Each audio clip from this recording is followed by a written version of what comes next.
Shalom. Welcome to Eretz Israel.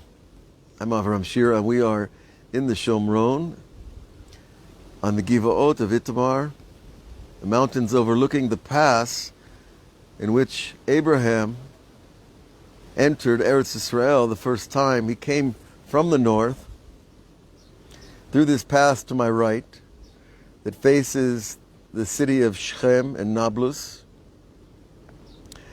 And it's a natural valley between the mountain range that separates the Jordan Valley and the central part of Israel.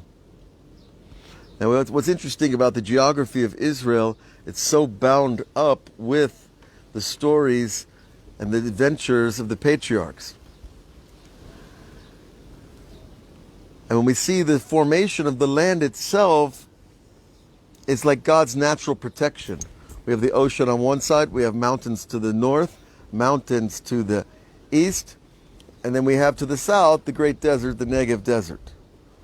So in all cases, God is protecting us with geography. And back in the olden days, geography was a big part of military strategy.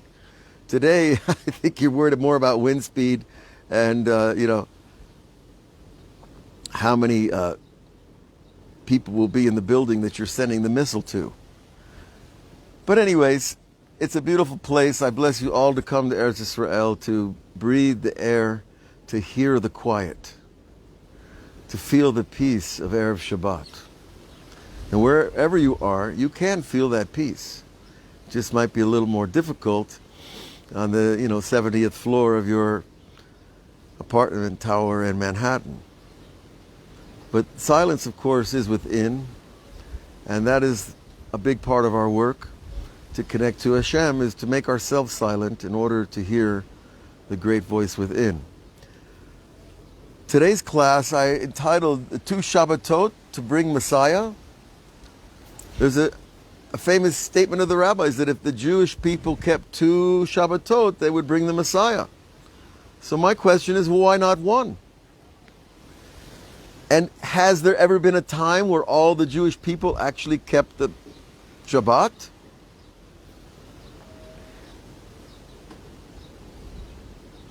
Has there ever been a time where all the millions of Jews, either in the land or spread all over this planet, have all kept Shabbat? Are the rabbis throwing us a little fish on a hook? Oh, just keep Shabbat and you'll help bring Messiah. It's true. But we're told there's a dozen, probably 24 different things that the rabbis say that will bring Messiah. Right? Tshuva brings Messiah. Charity brings Messiah. 2 Shabbatot, that if the Jews keep 2 Shabbatot, we bring Messiah. So the rabbis are profound in their profundity. Oh, that was nice. Right? That they're constantly giving us teachings that are really like arrows on the way. They're signs. They're road signs on the way, on the journey that we find ourselves on for the last 4,000 years, let's say. Almost. If we count from Abraham, when he entered the land, certainly, he was already 75 or 76 years old. Okay. But why not one Shabbat? If God can bring Messiah with 2 Shabbatot kept by the Jews, why do we need one? So when I remembered this teaching, it struck me another teaching from the Kabbalah that perhaps some of you have heard. And it's very deep, profound teaching. And I'm going to give several examples of it. And that's going to help us answer our question, why we need 2 Shabbatot to bring that ultimate revelation of the light, of the oneness of God in the soul of man. So let's talk about some examples. Well, in Jewish prayer, the Kabbalists say that we bend down at Baruch, Koreh Baruch, Zokef B'Shem. And we rise up at God's name. Now this is in the Talmud, but the Kabbalah, the Arizal, explains to us that when we bend down, when we lower ourselves, we are humbling ourselves, and that's called making a vessel. You create a vessel. If you want to receive anything in this world, you have to have a vessel. If you want a glass of water, you need a cup. If you want to have a family, you need a place to put your family.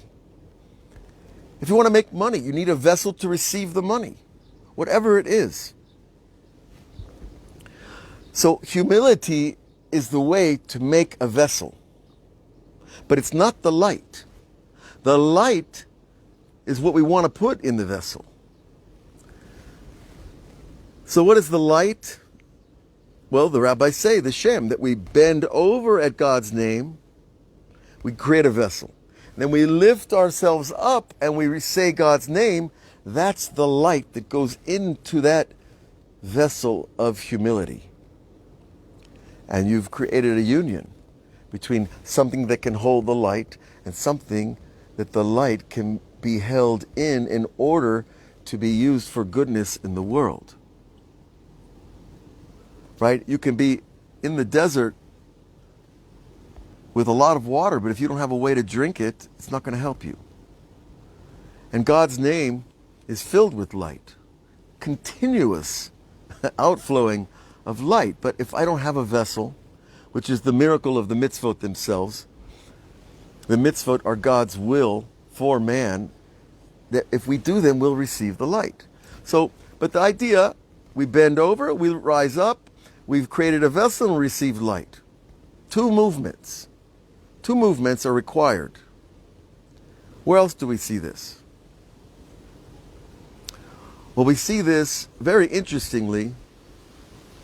The rabbis teach that when a man marries a virgin and they want to have children, the first time they're together, a woman will not conceive. Now, I'm not saying that it never happened. But the rabbis are giving us general rules and principles from their observation and inspiration over thousands of years. And they say the first union does not create the pregnancy. It creates the vessel in the woman to receive on the second union. And so it's the second union where the actual pregnancy takes place. The first one is to create a vessel. Remember the concept. We first create the vessel and then we receive the light. So here at the root of the center of intimacy of human life, the creation of a child, we see that principle loud and clear. That there has to be a vessel. And a woman, of course, is the vessel in her entirety to receive that spark of light that will create a child. But still, because she's a virgin, there has to be a transformation from a woman who is not ready to a woman who is, to receive the spark that ultimately, God willing, will be a beautiful child. But there has to be two events. Just like we said, bending over is one event and standing up straight in prayer to say God's name. We don't say God's name all bent down. We say it standing up with praise. And so too, there's a transformation in the intimacy of a couple when they get to know each other. And anybody who's been married knows what I'm talking about.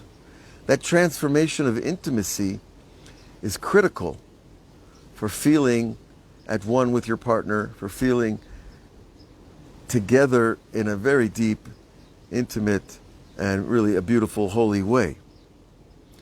Where else do we see this principle? Well, we see it in the Jewish people and the Holy Land. Abraham came to the Holy Land because God commanded him. He walked up this valley into Shechem. He made his offerings at Beit El, and immediately a famine struck and he had to leave and go to Egypt. Of course, then he came back to Eretz Israel. He entered it again. And then he was able to create a residence, to create a presence. So it's a similar idea. He entered the land, he had to leave. He created a vessel to hold the land the first time. The second time, he was able to stay here. That's the sign that you've received the light. And, you know, when I first got to yeshiva, it's kind of funny, 30 years ago or so, you know, I was all about the light. You know, we all want the light of God. It's like, it's true. The Jewish thing is true. The prophets are true. The Torah is true. Moses is, it was just mind-blowing. And we're just so, all my friends that I was with in LA at the time that were part of this tidal wave of returning to God, we all wanted the light. And all the rabbis said, no, don't get too excited. You got to make a vessel to hold the light. That if you have a lot of light and no vessel, it's not going to do you any long-term good. It'll help you for the short term. It'll help you get through some rough patches. It'll help you understand things that you didn't understand. But the light without a vessel will leave you, and you will be empty. You will feel a loss, a true, intimate loss. And I remember feeling that. And I remember being told, no, Avraham, you have to build vessels to hold the light here, to hold the presence of the divine with you. You have to have a way to hold it. Just like we need to have the examples that we already gave of the land and a woman, and even just making a blessing to draw light in through our blessings, we need to have the vessel. And that is a two-stage process. Over and over we see that. The Jewish people have been sent into exile twice as well. The first time, well, technically 3 times if you want to count Egypt, but we weren't the Jewish people then. We were just a family. We came out of Egypt. That was one redemption. Back into exile. Back out to, then we came back with Ezra and Nehemiah, and that was like a redemption. But it only lasted 70 years. The temple was destroyed again. Back out to exile. So you see, there's this constant coming and going. This creating something, losing it, and then going back and making it again stronger. And this is so important to everyone. I really cannot emphasize it enough. If you fail, if you do something and you fail, you haven't failed. You've simply begun making the vessel to receive your success. Do not look at the first time you try something as the test of the thing that you're doing. And it doesn't, this is true in spiritual teaching because that's where we're focused here today, but you know, it's true in business, it's true in sports, it's true wherever you go. We're not made to succeed the first time in everything we do. But the second time and the third time, we've already got some experience. We started to make that vessel. We can start to hold that light. And when we do that, guess what? We start to really change. But we change in subtle ways, little ways. It's the little changes that make us who we are. Sure, it's a big change to go from I was writing poetry and riding around America in a van, bartending to make a living and to support my writing. And, you know, that lasts for a couple of years and you get tired of that old dream. But it was a preparation for something much greater. Driving around and coming to the land, coming to Eretz Israel. And instead of simply trying to write poetry about life in America, it now became connected to God's poetry, the Torah, and land. And if all of you look at your lives in that frame, you will see that you do have success. It's just a matter of how you measure making a vessel and holding on to the light. Now, as a therapist, I meet a lot of people who don't feel very successful. But a lot of times, it's the way they measure themselves. If I measure myself against Moses, I'm going to have trouble, you know. Or any great rabbi, what? You know, it's absurd. The way we measure ourselves is cruel. You know, can't you play music without worried about earning a Grammy Award? Can't you do sports without worrying about making the Olympic team? And so we grew up in a culture, though, that presented these fantasies of success. But they're not really the true measure of success. The true measure of success is your joy, your presence, your peace, your love, your loyalty, all the traits on the tree of life. And that's what we're here to gain. When you get to heaven, they don't ask you how many silver medals you won. You know? They're not interested in how much you got in the bank when you get up to the gates. What they're interested in is how much goodness we brought to the world. Because we're experts at finding out how much not goodness there is. But our work is just to create little moments of goodness, little pockets of transformation. And those little pockets of transformation where you make somebody smile when they're frowning, when you make somebody laugh when they want to cry, when you make somebody feel at peace when they're anxious, that, my friends, is a transformational moment. You put enough of those together and you have a successful life. So that's really the blessing that we all need. And we give ourselves those blessings that we can understand. The Jewish people will bring Messiah one way or the other, whether it's with mercy or with a little bit of judgment. It depends on a lot of other factors. But the rabbi said two Shabbatot. Why two Shabbatot? Because the first Shabbat that we keep together, we're creating the vessel to receive the light. But the second Shabbat is to hold the light. When we get that down, then we're going to really learn how to dance and sing and celebrate in the purest way possible. And then the angels, mark my words, the angels will be jealous of us like they were in the beginning. Because the angels did not have access to the tree of life as we do. And the Torah is our access to the tree of life, and the angels will want to know what Torah we're learning and what God's doing in heaven.